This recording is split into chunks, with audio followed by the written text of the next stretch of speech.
Glitch Productions successfully scaled an independent digital series into thousands of international cinema screens for its grand finale. The strategy worked.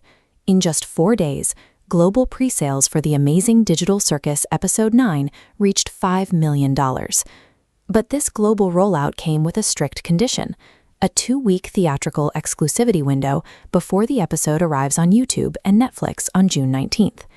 For millions of fans who couldn't reach a theater, that window turned a celebration into a high-stress countdown, leaving them vulnerable to any break in the release chain.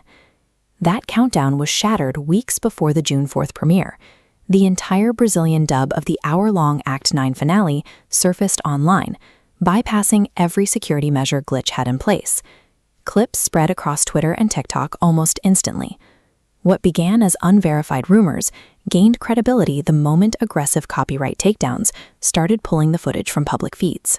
Securing the spot in the cinematic arena requires adopting legacy distribution methods, but stepping into that territory also invites the specific security threats the film industry has struggled with for decades. To understand the source of the leak, we have to look at how film distribution differs from a standard web native release. A web release is a direct internal upload. The legacy pipeline requires sending high-quality files across a global network of checkpoints, like age verification boards and third-party dubbing studios. Every external touchpoint is a vulnerability that a web-exclusive drop avoids.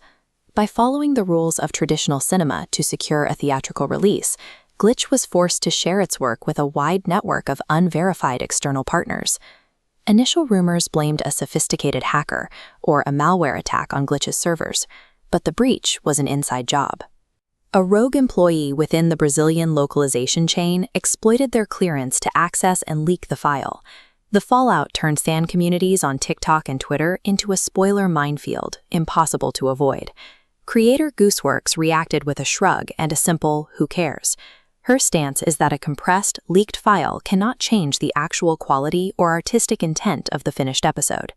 While the core art remains intact, the community experience was still compromised by a single point of failure in a system Glitch didn't fully control. The individual responsible is now facing criminal charges and financial liabilities for the breach. This chart shows the projected impact. Glitch is currently facing a 25% drop in ticket sales as fans request refunds, while the dubbing studio involved faces potential closure. We saw a similar pattern with the leaks surrounding Has-Been Hotel. As indie projects scale up to reach larger platforms, they are forced to engage with systems that prioritize reach over security. For an independent studio, these financial hits are significant. Unlike major conglomerates, a 25% loss in sales can threaten the viability of the entire theatrical experiment.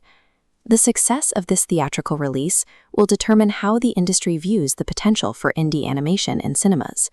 A stolen, compressed file can't replicate the high-quality cinematic experience or the community moment of the official premiere. If you want to see more indie creators reach the big screen, avoid the leaks and support the official release. Subscribe to stay updated as we track how the digital animation landscape evolves in the face of these challenges. Supporting the box office release is a direct way to prove that independent art is financially viable, even when legacy distribution systems fail to protect it.